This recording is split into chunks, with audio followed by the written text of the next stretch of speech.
Étape pour les rouleurs aujourd'hui sur ce Paris-Nice 2019, un contre-la-montre court autour de Barbentane dans les Bouches-du-Rhône, une bosse au milieu du parcours à l'abbaye de Saint-Michel de Frigolet, 2,5 km à 3,3% de moyenne, et un final pentu pour rejoindre Barbentane, 600 mètres à 6% de moyenne. Parmi le top 10, quelques favoris pour la victoire d'étape et surtout un beau mano à mano à attendre entre Luis Leon Sanchez et Michał Kwiatkowski, les deux premiers du général. Tom Scully est le premier à signer un temps scratch avant d'être détrôné.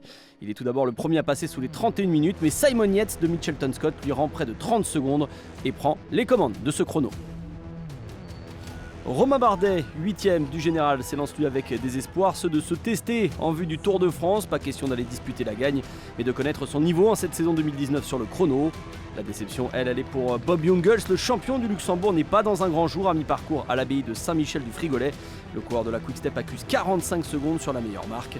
20e avant cette étape, c'est une mauvaise opération pour l'un des favoris. Un autre favori, Nairo Quintana, le Colombien, accuse lui plus d'1 minute de retard. C'est au tour du maillot jaune de s'élancer Michał Kwiatkowski pour tenter de le doubler, gagner l'étape et asseoir sa domination au général. Son duel avec Luis Leon Sanchez est lancé. Romain Bardet lui est à plus d'1 minute à l'arrivée, mais il a limité la casse sur la deuxième partie du tracé. La surprise va plutôt venir d'Egan Bernal, le jeune Colombien, provisoirement 3ème à 15 secondes lors de son passage sur la ligne d'arrivée. Vous l'aurez compris, Yates est donc intouchable sur cette 5e étape pour la victoire d'étape.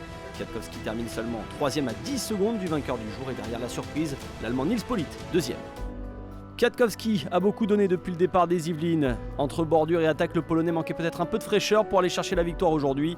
Simon Yates s'offre lui sa première victoire sur un chrono, mais l'essentiel était ailleurs pour le leader de la Sky, écarter tous les prétendants. Et désormais son plus grand rival n'est autre que son coéquipier de la Sky, Egan Bernal. Je savais que ça serait dur, je pensais que c'était pas fait pour moi ce tracé, il y avait peu de montées. Mais j'avais de bonnes jambes avant la course, donc voilà. J'étais déjà hors jeu pour le général car j'ai perdu du temps dans les bordures. Mais bon, je dois dire qu'aujourd'hui c'était vraiment une super journée. Au classement, Simon Yates s'impose devant Nils Politt et Michał Kwiatkowski. Egan Bernal est 6ème dans un groupe à 15 secondes du vainqueur. Les écarts sont rapidement au-dessus de 30 secondes avec notamment Marc Soler et Luis Leon Sanchez. Romain Bardet cède 1 minute 15, Nairo Quintana 53 secondes. Au général, Kwiatkowski a désormais 19 secondes d'avance sur Bernal, 28 sur Sanchez. Le 4ème Kelderman est à plus d'1 minute. Romain Bardet est 10ème à 1 minute 25. Demain, rendez-vous à nouveau sur des secteurs plus pentus entre Peigné et Brignoles, 176 km et 3 côtes répertoriées pour le classement de la montagne. Un profil d'étape dans le département du Var pour les baroudeurs, si les favoris pour le général s'observent trop longtemps sans passer à l'attaque.